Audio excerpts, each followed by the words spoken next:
first, Ego thinks it's a joke, but as Linguini explains, Ego's smile disappears.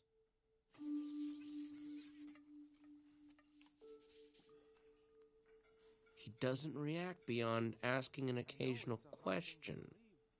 And when the story is done, Ego stands, thanks us for the meal, and leaves without another word. The following day, his review appears. In many ways, the work of a critic is easy. We risk very little, yet enjoy a position over those who offer up their work and themselves to our judgment. We thrive on negative criticism, which is fun to write and to read. But the bitter truth we critics must face is that in the grand scheme of things, the average piece of junk is probably more meaningful than our criticism designating it so. But there are times when a critic truly risks something, and that is in the discovery and defense of the new. The world is often unkind to new talent, new creations. The new needs friends. Last night I experienced something new. An extraordinary meal from a singularly unexpected source. To say that both the meal and its maker have challenged my preconceptions about fine cooking is a gross understatement. They have rocked me to my core. In the past, I have made no secret of my disdain for Chef Gusteau's famous motto, "Anyone can cook," but I realize only now do I truly understand what he meant. Not everyone can become a great artist, but a great artist can come from anywhere. It is difficult to imagine more humble origins than those of the genius now cooking at Gusteau's, who is, in this critic's opinion, nothing less than the finest chef in France. I will be returning to Gusteau's soon, hungry for more. It was a great night, the happiest of my life. But the only thing predictable about life is its unpredictability. Well, we had to let Skinner and the health inspector loose, and of course they ratted us out. The food didn't matter. Once it got out, there were rats in the kitchen. Oh man, the restaurant was closed, and Ego lost his job and his credibility. But don't feel too bad for him. He's doing very well as a small business investor. He seems very happy. How do you know?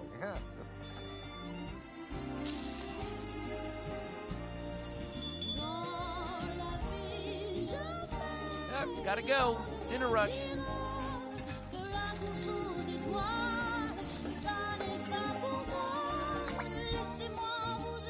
You know how he likes it.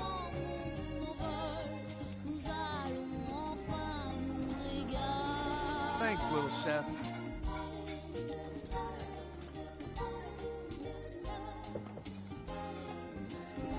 Can I interest you in a dessert this evening? Don't you always? Which one would you like? Surprise me!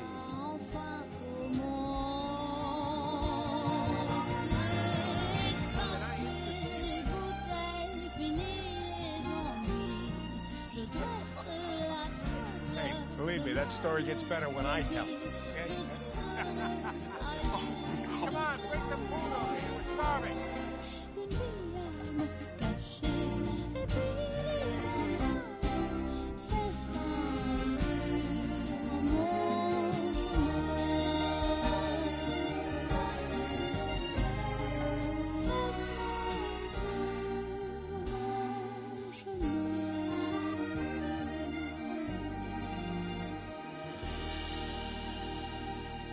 Okay, the restaurant is clear, save for the Ego who's wait for the Grim. Linguini and Colette emerge from the kitchen. Linguini holding a toque upright. Linguini takes a breath and lift up the toque, revealing Remy sitting on his palm. Linguini and Remy demonstrate their unique working styles to Ego, first together, then with Remy alone. Linguini and Colette are now seated at the table opposite Ego. Remy sits on the table facing Ego.